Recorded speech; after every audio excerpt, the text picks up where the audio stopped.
Noong unang panahon, matapos ang baha ni Noah, nagsimula muling dumami ang mga tao sa mundo.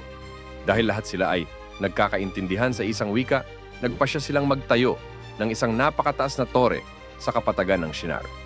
Ang layunin nila ay abutin ang langit at gumawa ng pangalan para sa kanilang sarili upang hindi sila magkahiwa-hiwalay sa mundo. Nagkaisa sila sa paggawa ng tore gamit ang mga bato at laryo at buong sigla nilang itinayo ito. Ngunit nakita ng Diyos ang kanilang ginawa at napansin na dahil sa pagkakaisa at iisang wika, nagiging mapagmataas at makasarili sila. Nakita niya na ang kanilang puso ay puno ng kayabangan at hindi na nila iniisip ang Kanya. Kaya bumaba ang Diyos at ginulo ang kanilang wika, kaya't hindi na sila nagkaintindihan. Dahil dito, tumigil sila sa pagtatayo ng tore at nagkawatak-watak sa iba't ibang bahagi ng mundo.